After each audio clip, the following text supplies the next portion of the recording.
This is Evadna Springer with the YouTube series of VoteTheRecord.com. This will be the first of two follow-up posts to my other post, Campaigning on the Taxpayer Dime, with which several readers seem to have taken issue. In the interest of time, I'll deal with one of their complaints today and the second later. The complaining reader asserts that I am a political pawn. Let's take a look at the facts and decide for yourself the answer to this question. Am I or my website pawns of the Republican Party or of any particular political candidate? If the reader truly believes that Vote the Record is nothing more than a campaign tool of the Republican Party and select candidates, I invite them to go back and read every post I've ever written. Clearly, I am harder on Republicans than I am on Democrats. Just ask Republican Senator Sherry Cheek, Representative Jane Smith, and Representative Billy Montgomery, all Republicans, all whose records I have been extremely critical of. I challenge anyone with that erroneous belief to take a few minutes.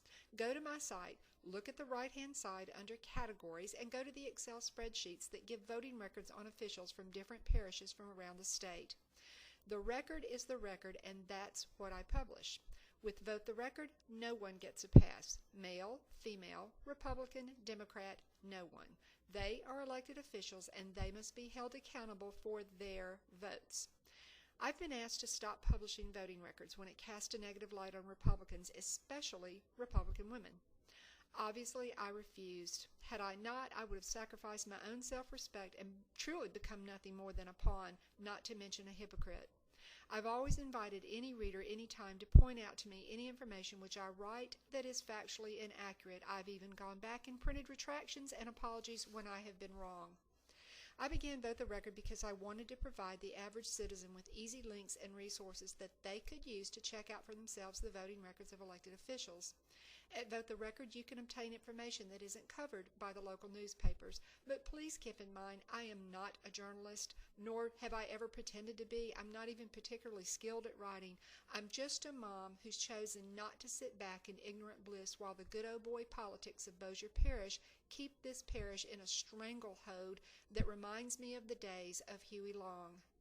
I truly could care less how people vote once they enter a voting booth, but my hope has always been that citizens would base their voting decisions on something a bit more substantive than, I'm voting for him or her because they seem really nice, or I see them in church on Sunday morning, or I knew them 30 years ago. Is this really how we want to choose our leaders? I've learned over the past year and a half that it's a grave error to neglect to check the actual record against the campaign rhetoric of any given elected official with a voting record.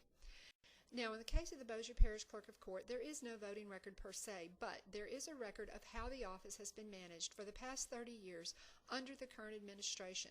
That current administration includes not just Joan Caraway, but the Chief Deputy Clerk, Cindy Johnston, and it is the Caraway-Johnston record that needs to be carefully scrutinized, particularly with regard to the use of taxpayer funds.